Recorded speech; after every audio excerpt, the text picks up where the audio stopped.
Okay, and we're back. This is again day two of the Black Women Photographers Summit. I'm your host, Chrissy. I'm a portrait photographer based in LA, but I'm from Chicago. And today we have another amazing guest. We have Sydney here with us. Hello, aka Sydney the Creative. How are you today, Sydney? I'm great. How are you? I'm feeling pretty good. I'm super excited about our conversation today because you're not only a social media artist, a visual storyteller, a content creator, like you got a lot of things in your bag and in your arsenal. And I think these are all skills that can definitely relate to other Black women photographers. So Mm, I kind of just want to like jump right in. yeah, let's do it.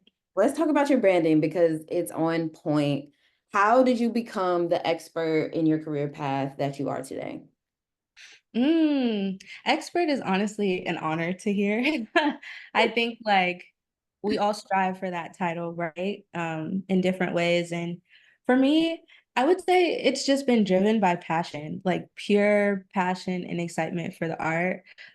However, that may manifest. I call myself a creative because I feel like I dabble in different creative mediums. I never really had one lane that I wanted to stick to. But I will say photography and videography took a majority of my time and is still a big part of my brand now, because of the connection points, right? You're able to take a moment and like keep that moment. And I think it's really, really special what you can do with that. So I would say I built my expertise because I now kind of work more so in social strategy and social content creation, which is just a little bit different. Okay. I feel in the grand scheme of things. Um, but I would say just continuing to ask questions. Like I showed up and showed out in college, in high school, and even beyond college, just kind of taking any opportunity I could to just learn, just be a sponge. So I definitely think that that was a big part of it, but then also too, creating your own opportunities because I don't think that, especially as Black women, we're often given those opportunities. It's definitely not handed to us. Yeah. So kind of just creating that opportunity for myself. I started a YouTube channel in 2015, Mm. back when YouTube wasn't even popping like that for real, like not the way it is now. And I think I wasn't even trying to become anything big. It was really just getting my reps in, really creating from a place of passion. So, yeah. Yeah. And I mean, it comes through because like I said, like your branding is super on point. And I'm just gonna pull it up real quick so people can see as we talk. You're a multi-hyphenate artist. Like you do a lot of different things, like you said. Can you take us to the beginning? What was the first skill that you added to your tool belt? Like, what did you fall in love with first? Honestly, it was writing. Like it wasn't anything visual as like photography, video is like it was genuinely poetry. I think a lot of my audience came from my poetry actually.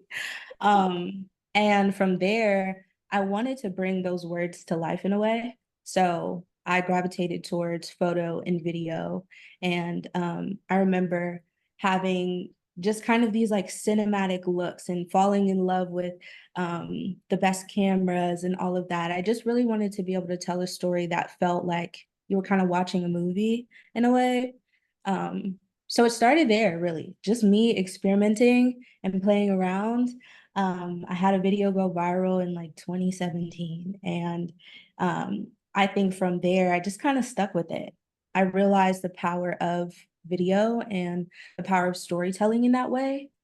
And for me, it was just like, I think impact is To more be important. named all. Sorry about that. Um, yeah, yeah, that's actually a really good piece that I had worked on recently with the Dream. So I currently work for the WNBA as a social media manager, and honestly, I could not have imagined being in this space now, and being able to tell the stories and continuing to tell the stories of Black women. So I think it all really ladders up to itself, which is really, really cool, Yeah. in my opinion. Yeah. Um, well, to take a step back really quick, speaking of YouTube, it's not easy to grow a YouTube channel. What advice do you have for other creatives that are trying to grow their channels, or maybe just considering that as an opportunity? Yeah, I mean, as I have two takes, right? As a creative and as a social strategist. So I Yeah. would say on the social media side of things, YouTube is a long form platform. It is not like TikTok. It is not like Instagram Reels. And I think that a lot of people get on the platform, even to this day, and believe that they can just have instant success. And that is very, very rare. Um, so I think it's really important if you're going to do something like long form content on YouTube, know that you're playing a long game, right? And I think that's really special because you have the time to actually build, the time to make mistakes in public, something us creatives we don't like to do.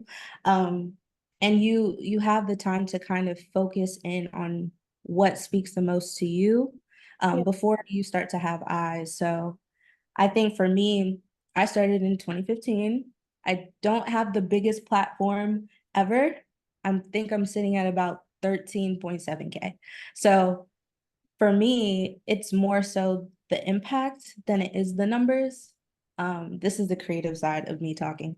So I think that when I'm creating now, it's just very intentional. It's very intentional because with YouTube too, the longer something sits, the more likely it can get picked up by the YouTube algorithm. So I never think of creating on YouTube as an instant success. I always think of it as kind of like creating a memory bank of content. So when someone does find my page, then it's like, oh, there's a lot more to take from it. So Yeah. yeah. I mean, I love this idea of like using it kind of as like an archive of all of your work since it's really long form and the long game itself. Mhm. But how do you keep it fresh then? Like, how do you come up with new content ideas? Like, what's your creative workflow? What does that look like for you? Yeah, so because I sit kind of in that self-development lifestyle type of creator, I guess niche as you would call it, for me, it's very personal. So it's definitely kind of this documentation of self and self-growth. So I quite literally take whatever it is that I'm going through in that time, and kind of create it visually and figure out how I can tell that story visually. I think it's different for everybody, right? There's a lot of girlies that love the vlogs and the makeup videos and the hair videos. So I think whatever makes the most sense to you and what feels most authentic to you is where you start.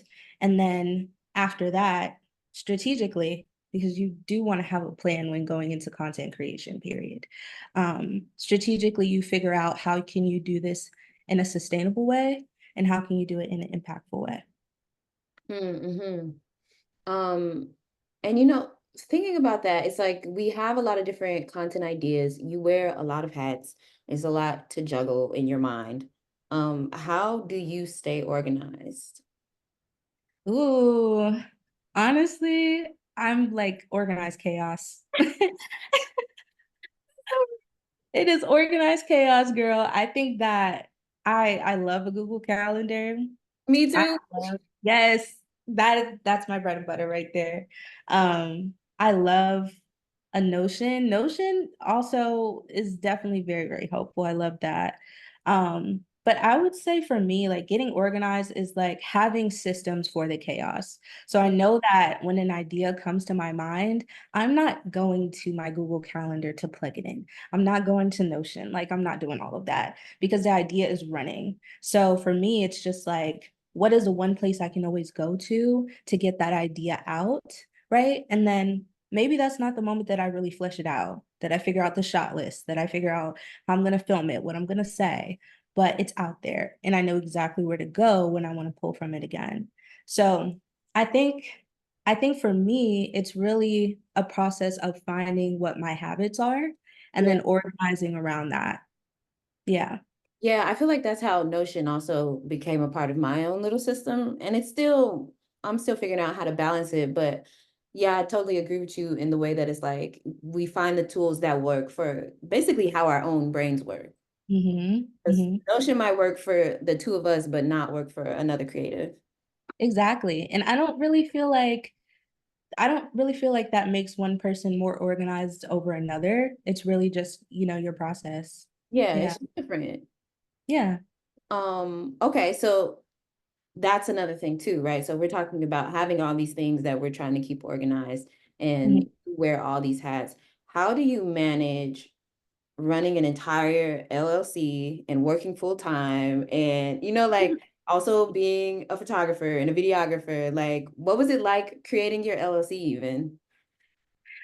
Honestly, I just like ran with it. I will say one thing that stops me, and I think a lot of my creative friends too, from getting started with things is that planning phase, right? Right. That how do I make it make sense before it has even ever evolved? And I have had to tell myself multiple times along the way, it's like you learn along the way, you learn along the journey. So I think for me, when I first started, it was a mess. And I will be honest to say that it was very, very much so a mess. I was 18 years old when I started my LLC. I did not know, yeah, I did not know what I was going to do exactly, but I knew that going back to what I said earlier, like Black women are not handed opportunities. Sometimes we have to create them. So I was like, let me just create my own internship. I'm 18, fresh out of high school. Let me just figure it out. Oh, Um, so yeah, so I started it in 2018. Um, I started off creating whole brand suites, actually. That was wild. yeah. So logos, website, everything. Shout out to my aunt. She was the first person that believed in me, let me do her whole. Yes. Shout out Yeah, to you. shout out Auntie. She actually owns the brand Black Girl Pilates. So she's super big. Yeah, and I think it's just so authentic to where I'm at now. It was just perfect. But um, so I think from there, I was just kind of like learning. Like I had to bump my head multiple times.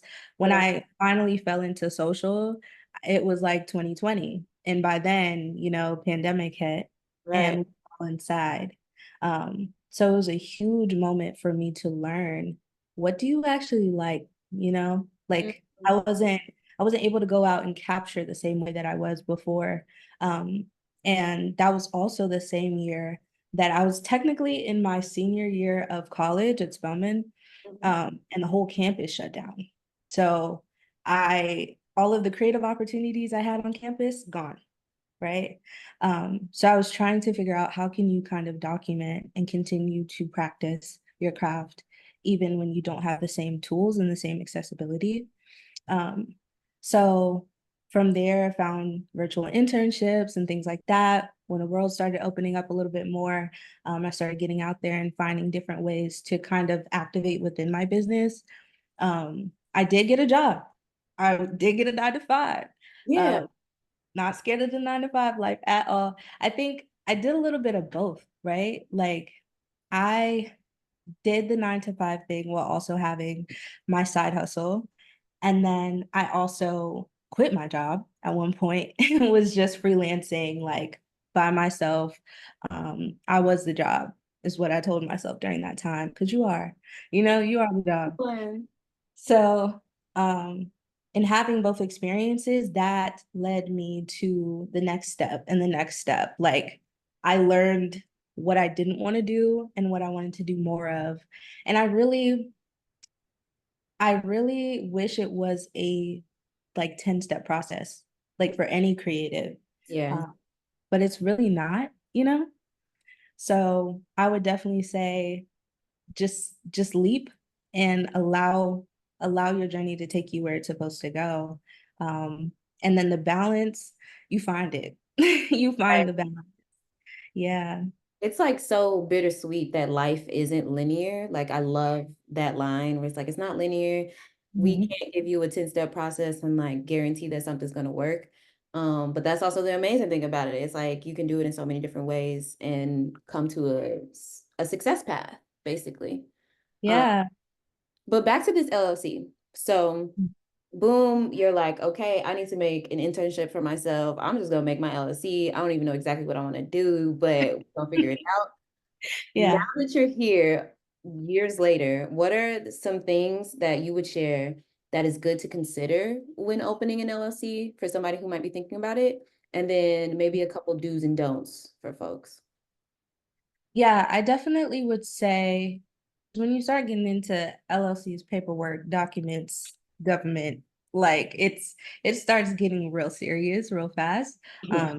At 18, I didn't know what that meant, you know. Right. So I would definitely say figure out what your needs are for your business in particular. Like for me, I felt like an LLC was the best route for me to go as someone who is a solopreneur.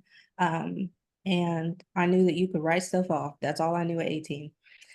So I kind of just started there. But as I've learned, like some people need a sole proprietorship, like some people need different business structures. So I would definitely think about that before you file. Because it's not hard to file an LLC actually. It's really not. So I think it's more so just like how do I want to structure it first? And then creating a business plan. Like I didn't even have a fully fleshed out business plan when I first started, but I at least knew the who, what, when, where, why, how. And that led me to the rest of it. So I started there, figured out who am I actually targeting with this business? Who is it serving? Because you can't serve everybody, right? Like if you're a photographer, you don't shoot every and everything, right? Maybe you do. But I would definitely say like it's going to help you more in the long run if you kind of narrow that down just a little bit, right? So maybe just being a wedding photographer, maybe just being a concert and events photographer, and letting that be your bread and butter before you spread out. So I wish I knew that when I first started my business because I was just helping everybody and it looked kind of excessive when I first started because I mean, I was trying to get that experience, right? But when it came down to building a portfolio and actually trying to pitch myself to places that I wanted to go, my work was just it was really scattered. Mm. Um, so definitely figuring that out. And then systems. You know, we kind of talked about getting organized a little bit earlier in the conversation. And I think figuring out what being organized and on task looks like for you is going to be pivotal because I think that especially if you are accustomed to coming from like a 9 to 5 structure, you know what you're going to be doing for the most part from 9 to 5, right? But if you are a solopreneur and you're just kind of doing it on your own, you have to create your own hours. 9 times out of 10, you're probably going to be working 24/7. Right. But to help that too, like I'm at a point now in my business where I'm not working 24/7 exactly. Because I have like boundaries and I know like what my personal hours are, but figure that out early so you're not up at 12 o'clock in the morning if you don't want to be, right? Um, and you're texting clients back and forth at 6 o'clock in the morning, like if you don't want to be, so I definitely think figuring out your systems early is important.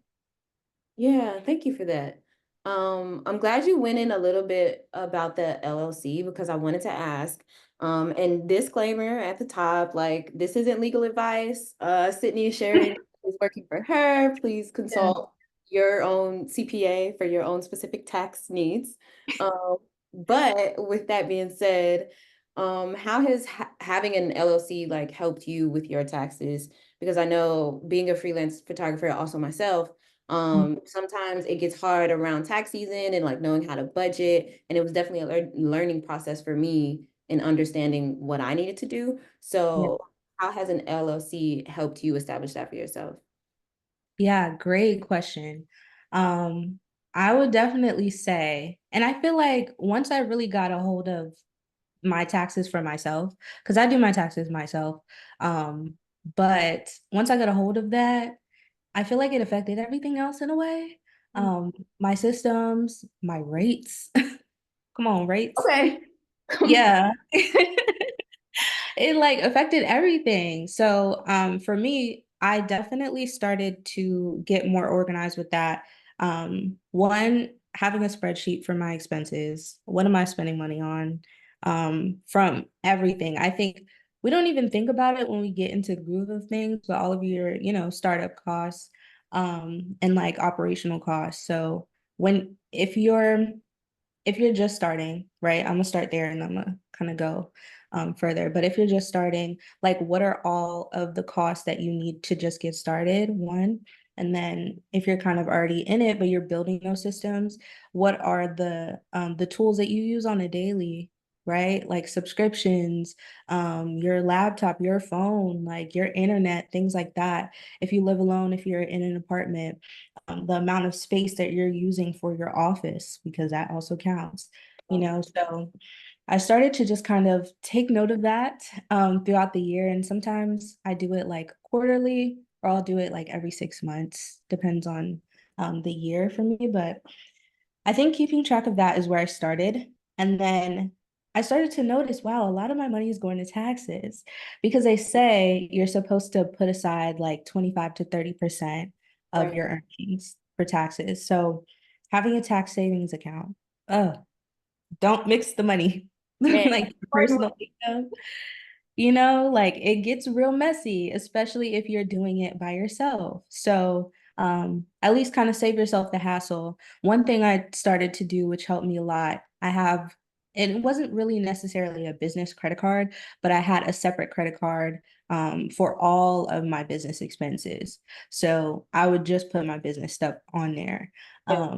And then at the end of the year, I could just go back to that statement and see all of my expenses. So if I wasn't tracking, I would still have a place to look. So definitely getting organized there. Trying to think what I think else. that's a good one though, because I find that a lot of people in classes like this sometimes can ask like, oh, I don't have like the credit for a business account, or like, maybe the APR is really high and stuff like that. But it's like it doesn't have to be an official business account for your organization purposes. Like it could just Yeah. be your card, an account that you use, and I'm like, this is specifically only for my business and will Mhm. not ever touch any of these other accounts or something like that. Yeah. That's just like the first step, I think, and I think it's a really smart tool. Most definitely. And I'm still learning, right? Like I consider myself to be still pretty early in my career. So when it comes to that, I'm finding new things out every day. So I think like just trying to get your taxes are one thing you don't want to play with though. The Yeah, one thing you do not want to play with. And understanding how much you can write off is really important too. yeah, So like I was saying before, your apartment, your tools, what you use on a daily, that can save you if you did not save. yeah. Yeah. You mentioned a little bit earlier about like how this even changed your relationship with your rates, and it was like Mhm. realize maybe that you needed to go up on rates. Mhm. How do you price yourself to make sure that you're getting paid what you deserve? And then how often do you raise your rates? Great question. So I think it's twofold because I kind of work in my business, one as a consultant and one as like a content creator. So rates for both are different, obviously. So I would say on the content creation side, because that's a little bit easier. On the content creation side, whatever was like the most that I got paid for a deal. So say this is just examples. Say Mhm. one brand paid me like $100 for a post, but the next brand paid me $300. My base rate is now $300. And I just kind of went from there. So obviously I would definitely say too, if you're a seasoned creator, figuring out what your numbers are so that you can justify those rates is going to be very important. And then also when you get into usage rights, whitelisting, all of that, that's just like more that you can kind of tack onto the price tag, but you do want to be able to justify that to a brand. Um, that's at a high level. I really can't even go into it in depth on the content creation side because it's so much information. Right. But on the personal side, like as a personal brand and working as a consultant, I honestly started with an hourly rate, one that I actually had, well, an hourly rate that was similar to my rate at one of my contract jobs. So um, I was working at Twitter for a little bit, and like my rate there, I just kind of started with that, right? And I kind of took my expertise that I already had into consideration as well. So with that being my starting rate, I kind of figured out how many hours am I typically working with a client, weekly, daily, weekly, and throughout the month. So once I figured that out, that became the base. So from the base, I started adding my operational costs on top of that. What are my total monthly operational costs? Yeah. That's my monthly rate. That's on top of the monthly rate. Um, and then what else did I add? Well, taxes is definitely in there. So like 30% of whatever that number is, that round number, I'm taking that and adding that to the rate as well. And then I also consider things like administration, administrative tasks, things like that. If I'm going to hire on a contractor, what is that going to look like? From the rate that I plan to pay them, add that to it too, because essentially that client is paying for the contractor too. So definitely taking all of those things into consideration is how I figured out my rates now. But before, I really just asked around when I first started, just asking people like, how much are you charging? And even to this day, I ask my friends who are like in it, like, how much are you charging, girl? Because I just want to know. I just want to know if I'm, you know, putting out the rate that I should be, because I think that as creatives, sometimes we're afraid to give that number, right? Because we're like, well, what if we lose a client? What if they don't want to work with us? Cool. When I raised my rates, I started getting a new type of client who was like, Exactly. okay, here you go. Like it's nothing, you know? So yeah. I'm glad that you also mentioned the fact that like you're working with a bunch of different types of rates because you wear a bunch of different types of hats. And I'm wondering, how do you approach the like the marketing and promotion of all of these different skills when maybe pitching yourself for a job, or even if a company like reaches out to you and maybe they just say content creation, but you're like, I see an opportunity that I can do one or two more things. How do you promote yourself in that way? Yeah, I definitely think it starts with relationship building, like from brand to personal, like individuals. So I really figure out like, do I connect to this brand? And if I do, it makes it a little bit easier for me to find my in, right? So I work primarily with a lot of Black women, a lot of solopreneurs, but also working with brands that do focus on diversity and like culture, because when I show up, I show up very authentically. So it's like I want to be able to work with that brand seamlessly. So I think that it starts with the relationship, and then I definitely start with what the initial ask is, and then I get curious. Like if you are reaching out to me, say a brand is reaching out to me because they want me to create content for them. So then I'm curious as to what does their like influencer marketing program look like? Is that a fleshed out thing, or is it just like we're just trying to find a set of creators because we know that this is something you should do as a brand, right? There are definitely brands who will do that. Um, so I start getting curious, I start asking questions, and then you kind of find their holes. Like, yeah, we're actually trying to build more brand awareness and, for example, reach the Gen Z audience. Oh, perfect. I can help you with that.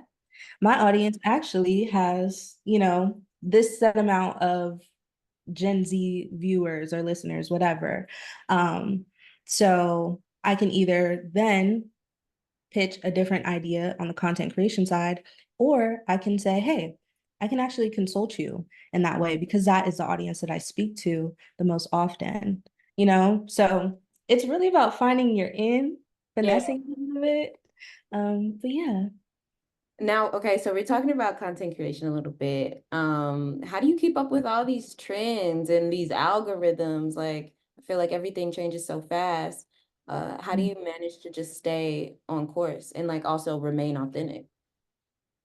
Yeah. Honestly, a concept that was presented to me a few years ago, was this idea of like slow growth. So with trends and everything, I will honestly say I don't really participate in too many trends when it comes to my content. Um, I think that I think that there's two ways to go about it, right? If you're looking for fast growth and you're looking to get in front of more eyes, then yes, you want to hop on trends. You want to kind of figure out what makes the most sense. Obviously, tweak it to your industry and your lane. But yeah, like participate. I think it helps in the way of like allowing you to kind of be a little bit more relatable to your audience and creating content that already feels native to them. However, on the idea of slow growth, I find that being your most authentic self and kind of creating your own trend is even more valuable. So for me, that's more so what I try to focus on. Like, how can I become recognizable? So when I'm creating, if someone is scrolling by, they're like, oh, that's a Sydney video. That's a Sid the Creative video, you know? So yeah, it's definitely like a balance. I try not to be so plugged in to the point where I am 3, 2, 1. kind of like unplugged from myself. So yeah, I hope that makes sense. Yeah, sorry for that, especially if you had headphones in, that was really loud. Totally okay. This is actually a project that I did with Live Nation and Femme Forward. Just kind of getting some of that like lifestyle content. I have a lot of different like pockets that I occupy. This was when I was trying the product content. Yeah, no, as you can see, that was short-lived. Um, But yeah, no. Oh, is this a video? yeah, I think it links out, yep, to TikTok. I really want to have a better dating experience this year. Let's update my Hinge profile. I'm set.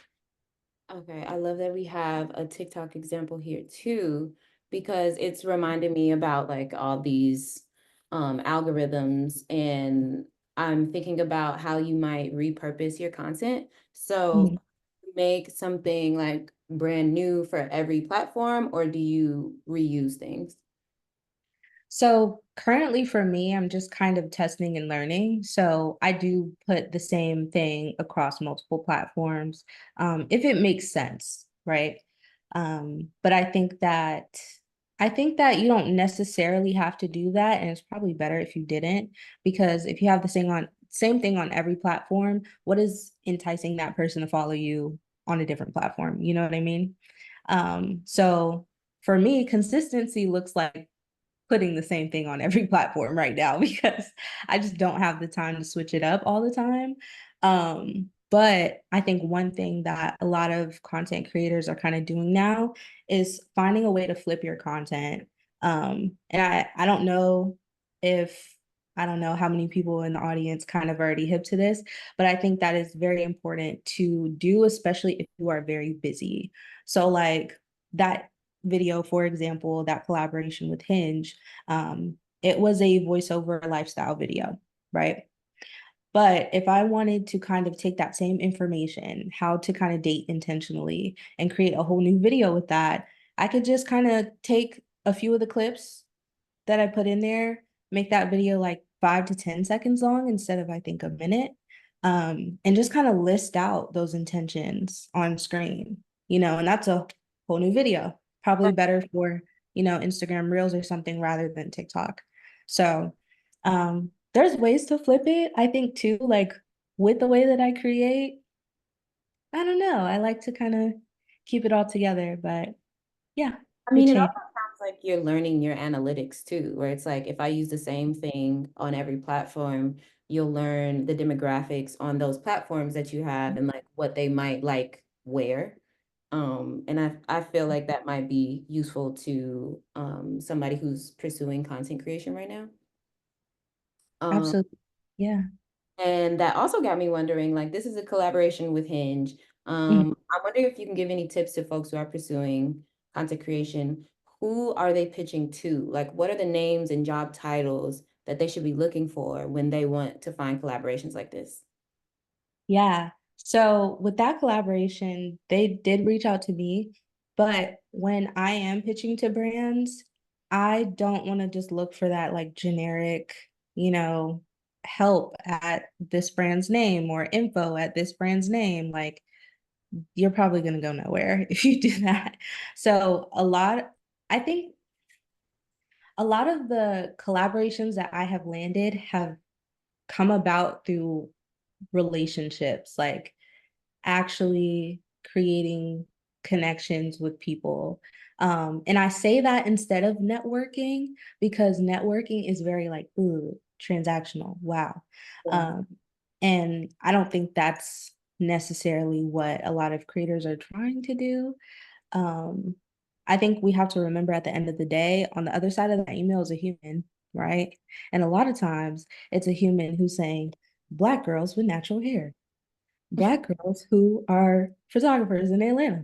Like they are just looking this stuff up like anybody else. So you want to make it easy for them.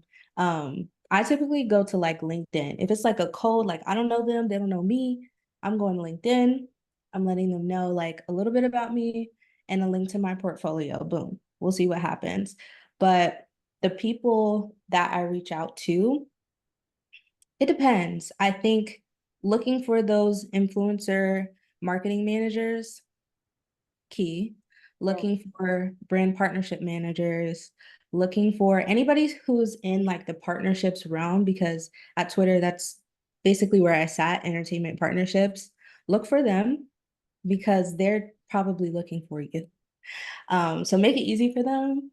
I would also say like obviously going to the brand events if you can. If you're fortunate enough to be in a city where they're at, make yourself be known. And having that in-person conversation goes way further than an email or a DM ever will. Um, and then also too, like you're a salesperson in a way. Like you are literally selling yourself. So it's with sales, it's a numbers game. And you just kind of have to accept that. Like, if I'm gonna send out 10 pitches this week, maybe two people get back to me. And maybe one ends up in an actual partnership. You just kind of gotta understand that that may be how it is. Um, and I think too, like the power of the follow-up is so powerful. Like people really expect to send one email to a person and it's gonna get answered tomorrow. No, babe. No, absolutely not. Please. Girl, it's me. I'm people. I'll be like, oh my God, I forgot to follow up. Yeah, follow up, set a reminder, do something. But I Yeah. definitely would say like give people at least a week to respond to you. You know, keep following up at least twice within that week and then let it go. But don't just send one email. So, Right. yeah. Don't let yourself get salty about it. Like, assume everybody's busy. I'm also glad you called out entertainment partnerships. I think people obviously now are familiar with like influencer marketing and those names to look for, but I Mhm. never hear anybody else talking about entertainment partnerships as a label to look for. So I really appreciate that. Um, and then you also mentioned your portfolio, which you have years of experience in growing. And so I'm wondering for the creatives that are struggling with building their portfolio, what advice would you give them of how to get to just where you are now? Yeah, I mean, as I was saying kind of earlier in the conversation, you want to narrow down who you're actually talking to. Like, I actually had like a mentor at Adobe kind of walk me through what a true portfolio should look like. And at the end of it, I was like, I can tell who this is going to, you know? So with your portfolio, you should be able to tell a story, and the person that is reading that feels like this was for them. Like they should know about you and what you do and what you offer because it's perfect for the problem that they're trying to solve, right? Um, so for me, I think that for me, I've always wanted to just kind of put impact first. So I talk about that a lot in my portfolio. But then I also showcase a lot of the people that I want to work with. So you see a lot of Black women throughout my portfolio. Um, and a lot of storytelling elements as well.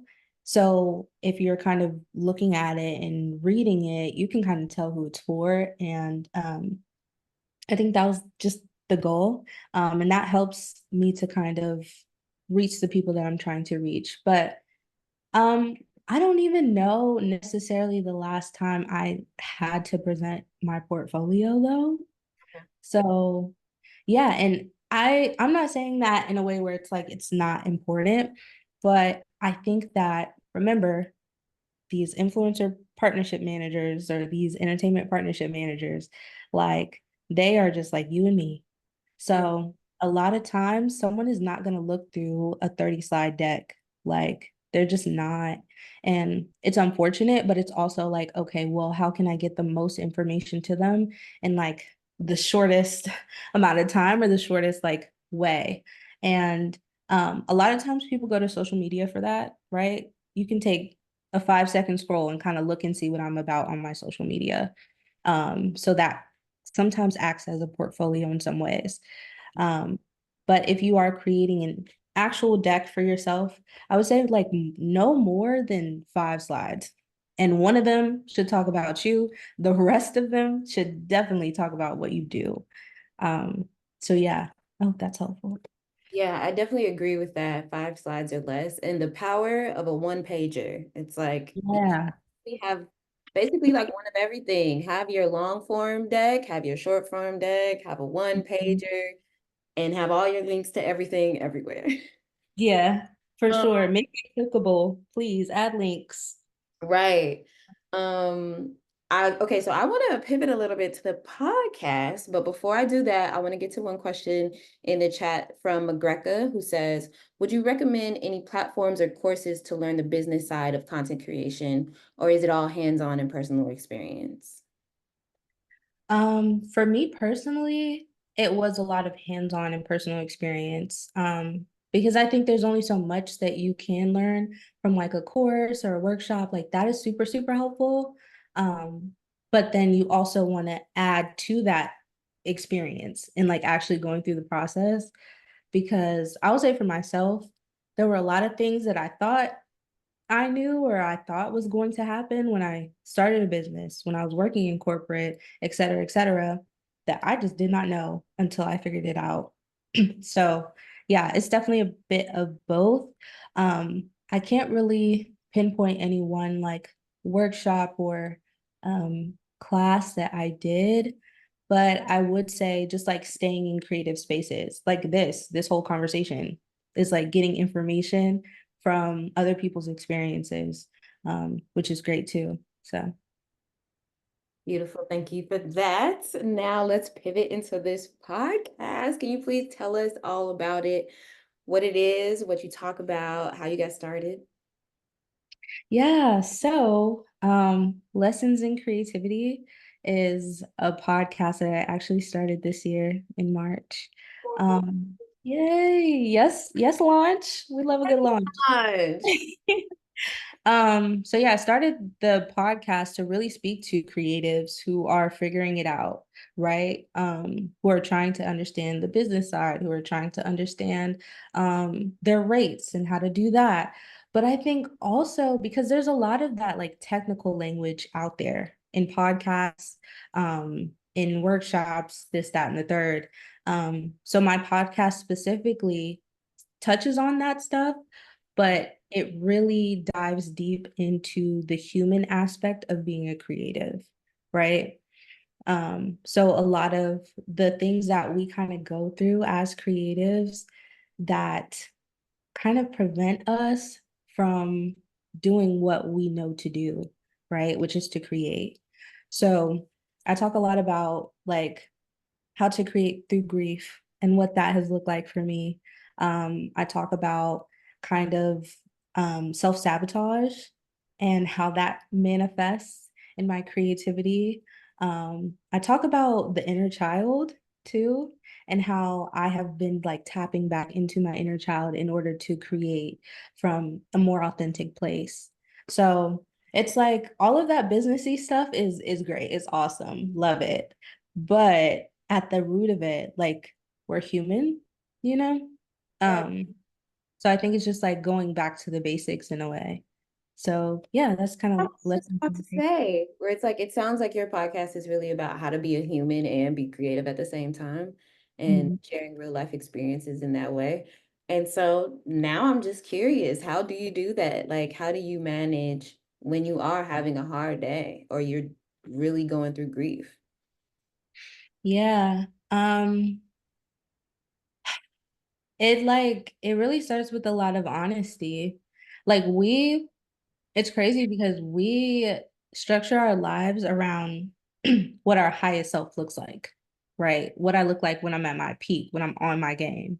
Right. But we don't structure our lives and also prepare for the moments where we're not going to be that high. It's kind of like when your parents said you need to save up for a rainy day. It's like that. Like what energy and what parts of yourself are you saving for the days when you're not going to be your best? You Mm, know? that's a Yeah. little bit of a bar. We was talking about journal prompts earlier, and it's like, what parts of yourself are you saving for this rainy day when you Hmm. don't got it? Ooh, Yeah. that's something for me to write to myself. Yes. That's so beautiful. I'm definitely gonna subscribe and I dropped it in the chat. So y'all make sure you subscribe to Sydney's podcast, Lessons in Creativity, out now on Spotify and YouTube. Um, and then I want to go back because you very quickly mentioned that you do socials for the WNBA Atlanta Dream. Can you tell us what that looks like to manage socials for an entire WNBA team? Like that is massive. Yeah. Thank you. I think it's it's a challenge. It Yeah. definitely is a challenge, but it's a good one to have, right? Like the W over the last year has seen the most growth that it has ever seen in its history. And the Atlanta Dream started or came to be in about 2008. So it's the youngest team so far because we have two more teams coming. Um, but it's the youngest team in the W right now. So working with a brand that is technically a baby, like a, a small fish in a big pond, is definitely a challenge, but it's also like so fulfilling because I'm so close to the work that I do. I'm so close to the team itself, and like I actually get to see them as people. And like be able to figure out who they are in order to tell their stories. So to be a social media manager in the W is to be someone who can stay on their toes all the time because social does not sleep, especially in entertainment. Um, I think it's definitely something that takes a lot of strategy. I came in to the Atlanta Dream in March of 2023. And in the 2023 season, we grew the Instagram page from 50,000 followers to over 220,000 in the Okay. season. Yeah. Yeah, yeah. Definitely do not take that lightly because it was hard work. It was intentional work. Shout out to the team because our team of photographers, videographers, shout out Ali Jess, is who's also on the team and works with Black women photographers. Like we would not have been able to do it without kind of coming together and all being on the same accord. So I definitely think that it's like it's definitely startup energy. Like we think about the WNBA, it's like, oh, this big name. No, not exactly. Like in comparison to the NBA, like we have to remember this is a sport that is primarily male dominated. Um, so the opportunities, the funding, the host of so many other things we don't get. So it even trickles down to what I do as a social media manager and how it looks very, very different to a social team for like a WNBA or an NBA team, one NBA team. So I may be doing the job of like 10 other people over there. Yeah. So yeah, it's a lot of like battling with imposter syndrome too, you know? Because it's like, okay, I really have to do this. So yeah. I feel like I can have such a long conversation by itself about the creative direction, like the revamp of the WNBA. Shout out to Roman King, because I was very invested. As a very sporty kid myself, I realized a couple years ago, was having some conversations with some friends where it's like, I should have been marketed to as a child way more. As a young girl who was like super into basketball and all these other sports, like it's so crazy how it didn't happen. And it feels like perfect alignment that the WNBA kind of just shot up after this rebrand. And then folks like you coming in for their socials and like helping their brands expand, that like you said, you're right, it's like working at a startup. They're just now getting to the point where it's like we're really getting traction and having growing eyes every single game. It's getting bigger and bigger, and it's in part because of the important work that you do. Could you let us in a little more about what your team structure looks like? You said like it's basically a sleepless job where you got to be on all the time. Like truly, like how many hours do you have to put in a day to work social for a company like this? I don't know. I kind of say, well, my last name's Price, and that kind of sounds like a doctor. And in a way, I am a doctor. So I'm like on call, just like a doctor would be. So like I can't even really count the hours, but it's just like it's especially in season, we kind of say that we don't have weekends, because we have games on the weekends and that is your job. So I mean, it's almost like entrepreneurship in a way too, because it's like so startup-y in these spaces. But I would say for me and my team, we have one of everybody. So we have one social media manager, one videographer, one photographer, and like one digital person who does like web ads, and email, which is honestly three separate jobs, but Right. you know. Yeah. And then so on a daily basis, you guys are just like communicating together, Mhm. strategize or to post?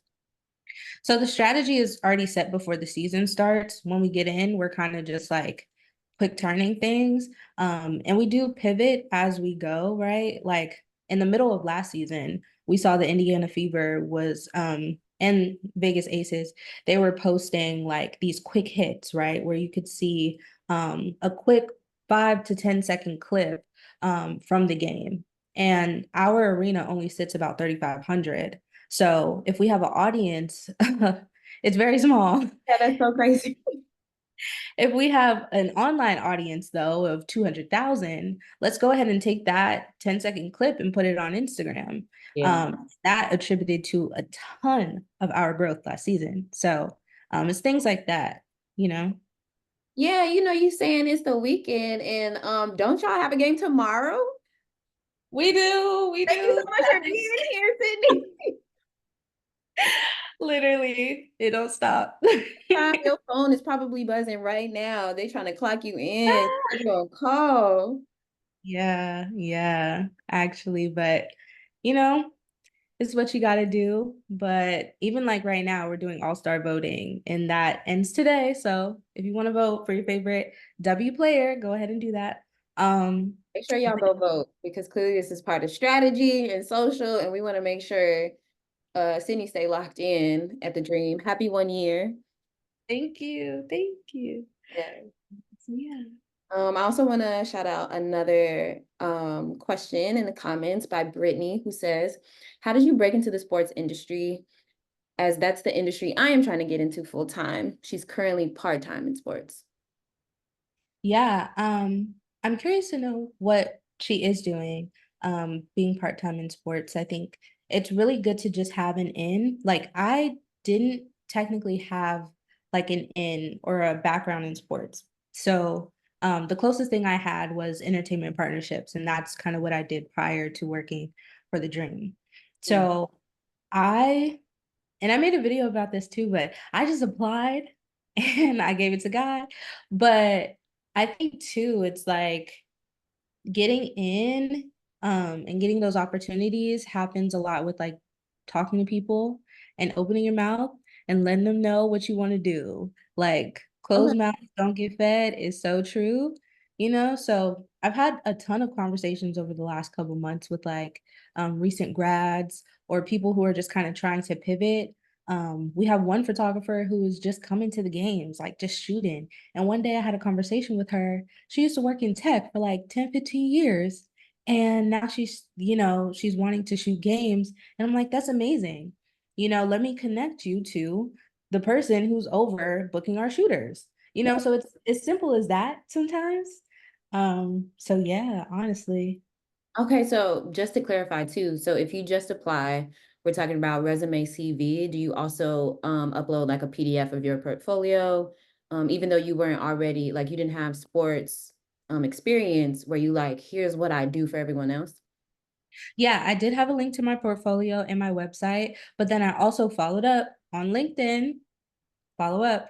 And I looked for the people who are already on the team. So my who became my manager, who later became my manager, I reached out to her directly to have a conversation. I reached out to a couple other people on the team too. So by the time I actually got in the room, they already kind of at least knew me and I knew them. Okay, very good. And Brittany just followed up and said, I work game days at UNC and I work at the NC High School Athletic Association. And thank you for answering. Awesome. Awesome. Yeah, I feel like that's just a great end. Like whatever you want to do, like for me, I wanted to do social. So if I didn't apply, but I was still trying to get an opportunity, I'd go to the games. I'd look for the people who look like they are on their phone all the time or like just like off to the side or has like a badge, like we wear a badge in the arena. And I'm gonna stop them, ask them questions. You kind of got to be a little bit extroverted with it, but I think like that's how you make it happen. Yeah. Yeah. Okay. As we're like coming to a close, I thought it would be nice if we ended on like what are some of your favorite projects you worked on, and what maybe you're excited about. Oh, I love this question. Um, Favorite projects, honestly, like lessons in creativity is like my baby right now. Like Yeah. that is a passion project I started for the sake of just like getting back to my creativity and not feeling like I had to measure it with numbers or anything. So I would definitely say also life hack. Like I was starting to get burnt out. So I wanted to do something that felt like it was re-energizing me. So Lessons in Creativity, the podcast. Um, what am I excited about? I'm excited about the growth of the W. I'm excited about the visibility it's getting. I'm excited about the conversations it's starting. Um, I'm excited about the opportunities for women in general, women in sports, right? So yeah, yeah. Beautiful. Thank you so much for your time today, Sydney. Thank you. Thank you so much for having me and everyone who came to listen. I really, truly do appreciate it. All right, I'm gonna keep reminding y'all that y'all need to be using this hashtag WP Summit. Please, you can take screenshots, you can make videos, whatever you need to just share your experience here.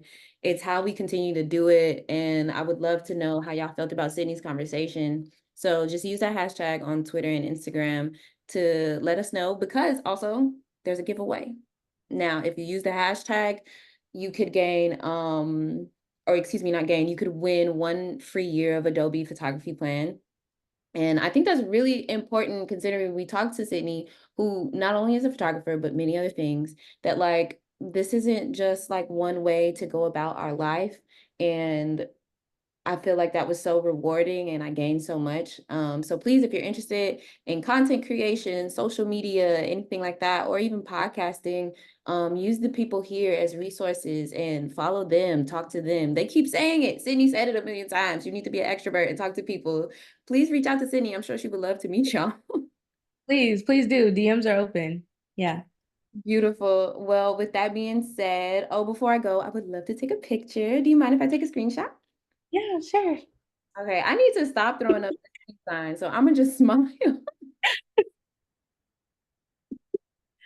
Perfect. Thank you so much. With that being said, we'll see you here again for the next conversation. Thank you again, Sydney. Thank you. See you guys. Bye.